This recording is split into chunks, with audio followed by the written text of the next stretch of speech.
Le Soleil s'apprête à se retourner car ses pôles magnétiques sont en train de s'inverser. Tout comme la Terre, le Soleil a un nord magnétique et un sud magnétique. Toutefois, contrairement à notre planète, le processus d'inversion des pôles du Soleil est plus fréquent et plus facile à prédire. Le prochain renversement est prévu cette année entre avril et août. Aussi apocalyptique que cela puisse sembler, vous n'avez pourtant pas à vous inquiéter. Si vous avez environ 30 ans, vous avez déjà éprouvé ce phénomène plus d'une fois, car le Soleil se renverse tous les 11 ans. Vous n'avez probablement pas remarqué de changement à l'époque, parce que ce processus n'a pas d'impact majeur sur la vie terrestre.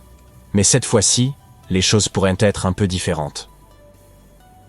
Sur Terre, les courants marins sont des mouvements qui jouent un rôle crucial en influençant le climat et les intempéries et en répartissant la chaleur de l'équateur vers les pôles. Sur le Soleil, ces courants sont davantage comme un océan de plasma. Mais ils ne transportent pas seulement de la chaleur, ils transportent aussi de l'énergie électromagnétique. Cela se produit parce que le Soleil est une énorme boule de gaz incandescent et ionisé, qui continue de circuler à l'intérieur de son noyau. En fusionnant ces atomes d'hydrogène pour former de l'hélium, notre étoile libère une énorme quantité d'énergie, produisant ces puissants courants électriques. Et chaque fois que vous avez de tels courants, vous avez des champs magnétiques. C'est plus facile à visualiser si vous repensez à cette expérience classique avec un fil de cuivre et un clou que vous avez probablement réalisé à l'école. Lorsqu'un courant électrique passe à travers un fil, il crée un champ magnétique autour de celui-ci. Donc, lorsque vous connectez un fil à une batterie et l'enroulez autour d'un clou, ce clou devient aimanté. C'est similaire à la façon dont les courants électriques génèrent des champs magnétiques autour du Soleil. L'ensemble de ce processus, grâce auquel le Soleil génère son champ magnétique, est ce que l'on appelle une dynamo. Nous ne pouvons pas l'observer directement, mais nous pouvons en voir les effets sur la surface du Soleil. Lorsque les flux plasmiques et magnétiques deviennent instables, ils se manifestent sous la forme de taches solaires. Vous savez, ces zones sombres sur la surface du Soleil. On ignore encore beaucoup de choses sur le fonctionnement de cette dynamo, mais les scientifiques ont compris quelque chose d'important après avoir observé ces taches solaires au fil des siècles. Ce processus suit un certain schéma. Environ chaque décennie, il se réorganise de lui-même. Les champs magnétiques des pôles du Soleil s'amenuisent jusqu'à disparaître complètement, puis ils reviennent, mais avec une polarité opposée. Dans les années 50, les chercheurs ont découvert que lorsque les taches solaires commençaient à s'intensifier, cela signifiait que les pôles se préparaient à une inversion. Et ces dernières années, l'activité solaire a été tout à fait hors norme. Davantage d'éruptions solaires, de rafales de rayonnement électromagnétique, et plus d'éjections de plasma dans l'espace. C'est comme si nous étions assis au premier rang du plus grand spectacle pyrotechnique du système solaire. À vrai dire, le Soleil n'a probablement pas été aussi animé au cours des 2 dernières décennies. À l'heure actuelle, les experts estiment que les champs magnétiques des pôles sont quasiment synchrones et s'affaiblissent peu à peu, se rapprochant de plus en plus de zéro. Mais nous n'avons pas encore atteint le point d'inversion.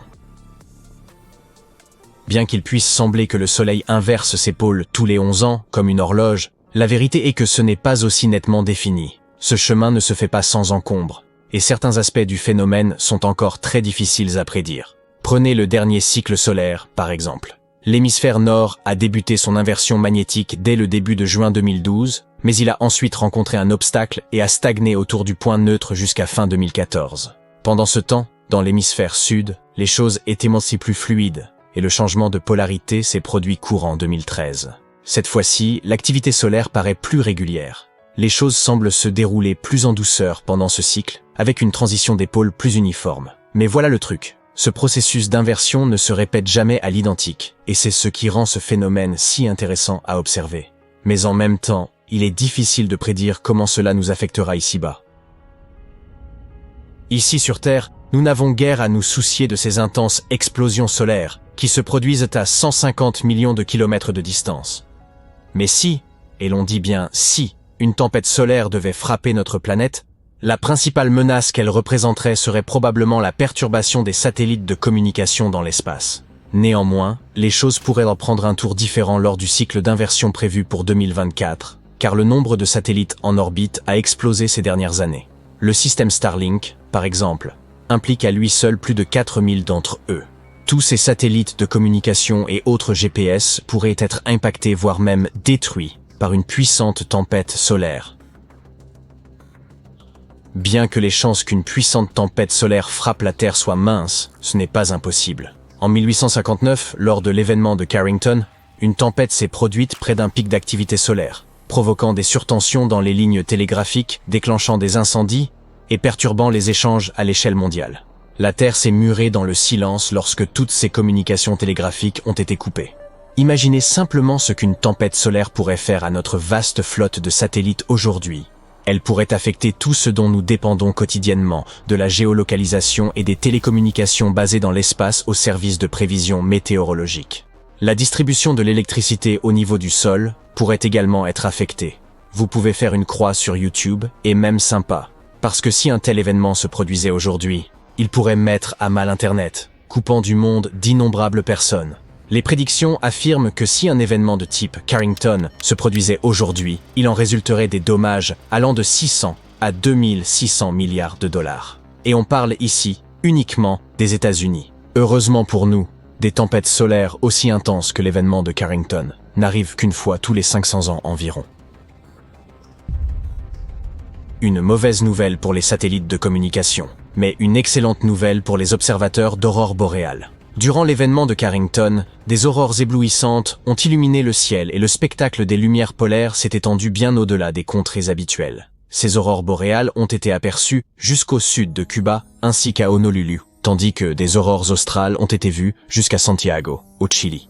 Pour de nombreuses personnes à travers le monde, ce fut leur premier aperçu de pareilles aurores, les laissant bouche bée devant ces cieux inhabituellement clairs. Certains ont alors pensé que c'était la fin du monde, tandis que d'autres se sont réveillés inhabituellement tôt, en croyant que le soleil s'était levé après avoir entendu les oiseaux gazouiller et toute cette lumière. Aujourd'hui, nous savons qu'il n'y a rien d'étrange à cela, étant donné que l'apparition d'aurores à de telles latitudes est l'un des effets attendus de l'inversion des pôles magnétiques du soleil. Typiquement, ces phénomènes iridescents s'observent entre 60 et 75 degrés de latitude, mais lors de la dernière inversion des pôles magnétiques, en 2013, d'intenses aurores ont été observées en dessous des 50 degrés. Les témoins ont décrit ces aurores comme étant rouge sang, tirant sur le cramoisi, et brillant si fort que l'on pouvait lire un journal à leur seule lumière. Il est important d'étudier ce phénomène, plutôt que de le craindre. L'inversion des pôles magnétiques du Soleil est en réalité une parfaite occasion pour les scientifiques de mieux comprendre comment fonctionne notre astre. Et comme il manque encore de nombreuses pièces au puzzle qu'est la dynamo solaire, nous ne sommes toujours pas en mesure de comprendre pourquoi certains cycles sont plus intenses que d'autres, ou de prédire quand une éjection de masse coronale se produira exactement. Mais être capable de les prédire devient de plus en plus crucial à mesure que nous nous aventurons dans l'espace. Plus il y a de gens en orbite autour de la Terre, plus ils sont exposés à ces fortes tempêtes solaires. C'est pourquoi la communauté scientifique cherche à prendre plus précisément quand une pareille tempête pourrait causer des dommages à nos vaisseaux et à nos stations spatiales.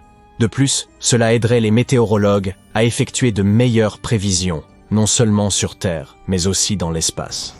Le but principal serait de rendre les voyages spatiaux plus sûrs à mesure que notre intérêt pour des missions habitées vers la Lune et Mars ne cesse de s'accroître.